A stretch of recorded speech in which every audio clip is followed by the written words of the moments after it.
Hello and welcome to Chris's Cooking. Today I'm going to be making one of my favorite desserts, creme brulee. So the first thing we're going to need for creme brulee is eggs. The recipe calls for 4 eggs. We're going to need to separate the eggs.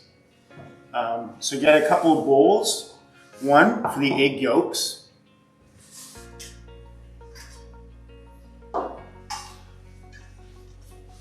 one for the egg yolks, and then one for the discarded egg whites.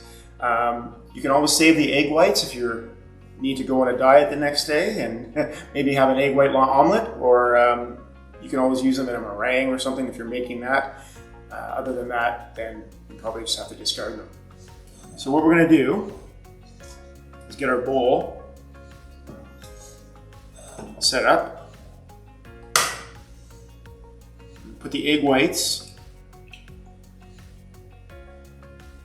carefully, transfer them from one part of the shell to the other until you've got all of the egg white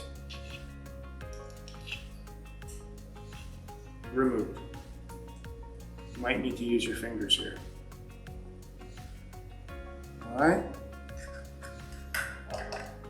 Continue with that for all 4 eggs. Make sure you don't get any shell. If you get a little bit of egg white, that's fine, but for the most part, as you can see, there's a little bit of egg white sitting at the bottom. That's okay, don't stress about that too much.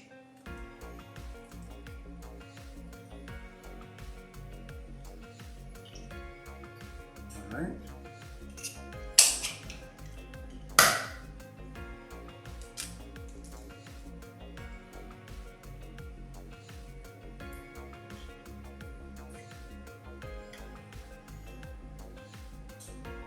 All right, so we have our eggs ready. We can put those away for later. Get rid of the egg shells, and then we have our egg yolks all ready to go. So we've got our eggs separated from the egg whites and the egg yolks. So what we're going to do, we've got the 4 egg yolks. We are going to add 1 half cup of granulated sugar. Now, by doing this,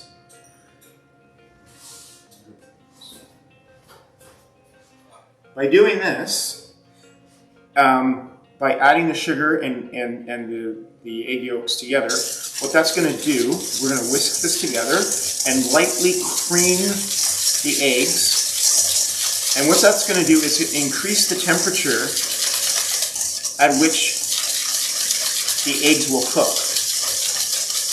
Because in a minute you're going to see I'm going to add some hot cream to this mixture, and you wouldn't want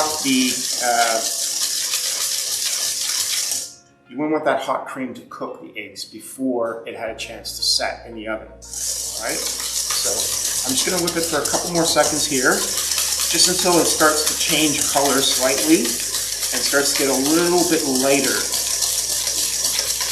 And as you can see, it's now giving that nice lighter color. It no longer looks like an egg yolk color. So we're just going to set that aside for now, and we're going to get the cream ready. So for our next step, we're going to take 500 milliliters, half a liter of 35% cream, and a vanilla bean. And we're going to infuse the vanilla flavor into the cream by bringing it to a soft rolling boil on the stovetop. So what we're going to do is I'm going to show you how to clean the vanilla bean and get the seeds out of it.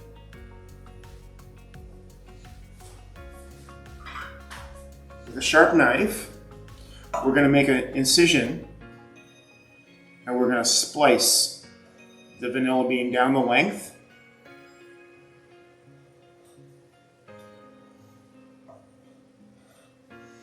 And then we're going to roll it over, and with the sharp part of our knife, we're going to drag it through, and we're we're going to get all of the beans. All right, we're going to do that for both sides. Now don't throw these out. We're still going to use these. We're going to put them in the cream to add more flavor to the vanilla, to the cream.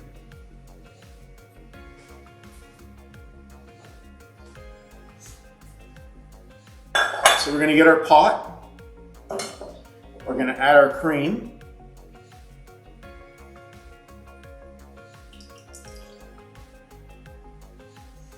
And then we're going to add all of this wonderful vanilla bean to it. Now, if you've ever had a creme brulee and you've seen little flecks of black on the bottom of the creme brulee, that's how you know that they used vanilla bean. Otherwise, it's probably just an extract, right? So you really got your money's worth if you see the little black flecks on it. So we're going to come over to the stove, put it on high.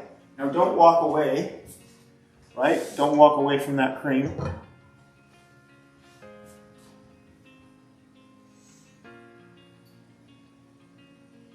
And we're just going to bring it to a boil. So we've got our vanilla bean, we've got our vanilla seeds in there, and we just want to bring this to a gentle rolling boil, and that's it. Right? So as you can see, it's starting to boil.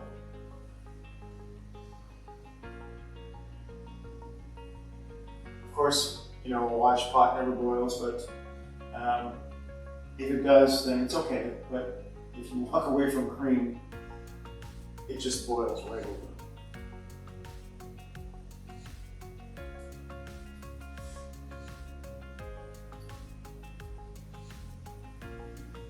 I'll let that come up just a second and then turn it off. And we're good.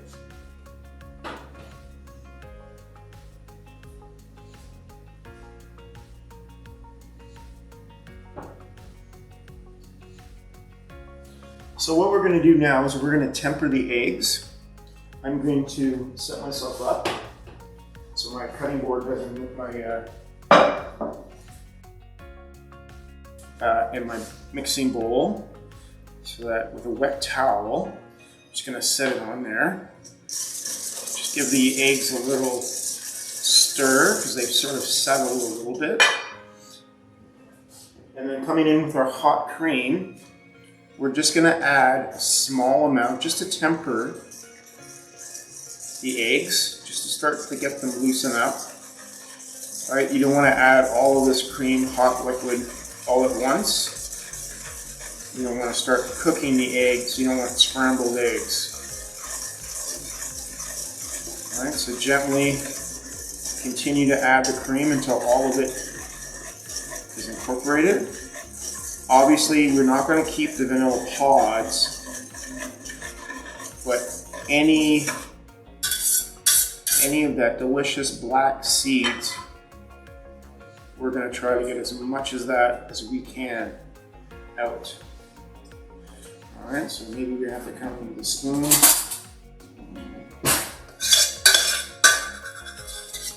Just see all that? That's all wonderful, delicious vanilla flavor. That's what you paid for. Put it all in there.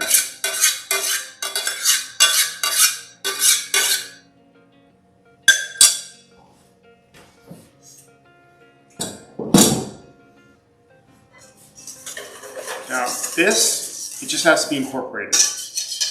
All right, you don't have to whisk this for hours. Once it's done, it's ready, and now we can place it into the ramekins to bake in the oven.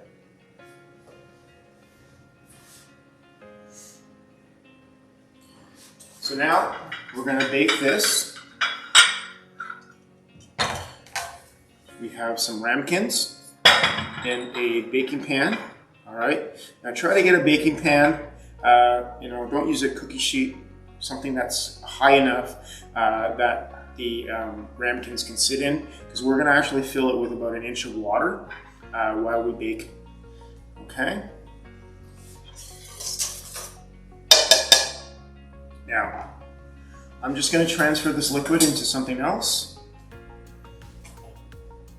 A measuring cup. So we're just going to transfer the liquid into the measuring cup. So it's easier to pour, so we don't make a mess, right?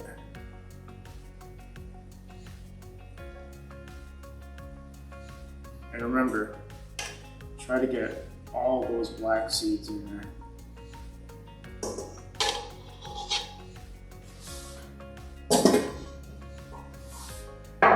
Now, we're going to fill these. You don't have to fill them all the way up.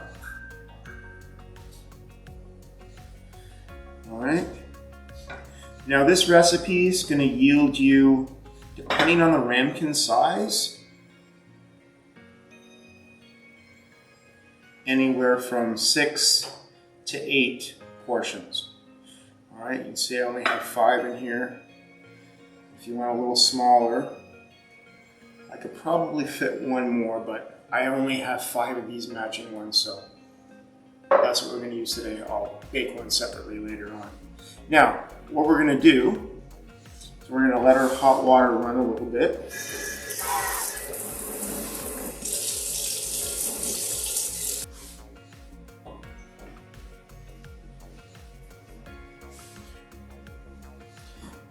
All right, so we're going to add some hot water to this. All right.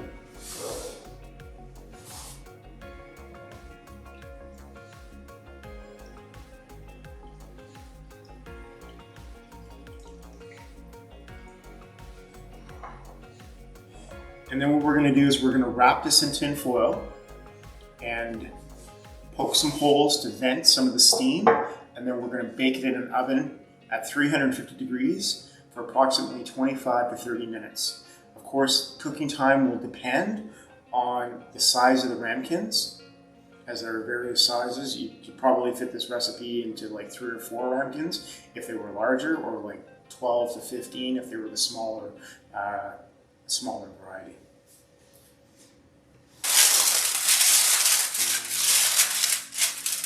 All right, got the tin foil on.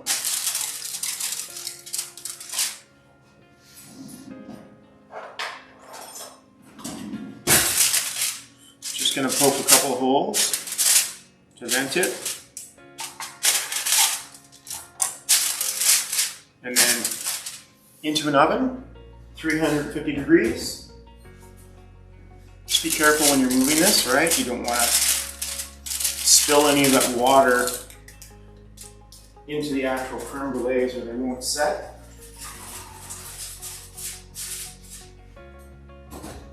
Here, we'll check back in about 20 minutes, see how they're doing.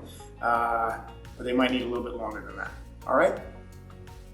We've got the creme brulees back out of the oven. And as you can see,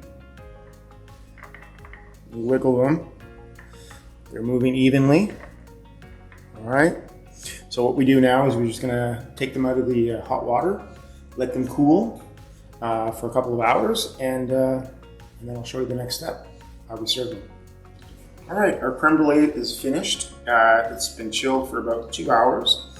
If you're gonna serve it at room temperature. So if you had it in the refrigerator, take it out about a half an hour before you wanna serve it. So what we're gonna do, we take some granulated sugar and about a teaspoon, maybe a little bit more, depending on your taste. Sort of swirl it around so that the sugar is evenly coated. Now you're going to need a special tool. You're going to need a blowtorch for this. You can buy them at your specialty store. We're just going to light it and we're just going to gently turn it around and let it start to caramelize, and as you pull it around, grabbing all of that sugar so that it's all done. And we're going to let that set for a couple minutes, just until it starts to harden on top, and then we'll take our spoon and we'll crack open and see how it turned out. Now after we've let it sit for a couple of minutes, it's hardened up, and we're just gonna Nice, perfect creme brulee.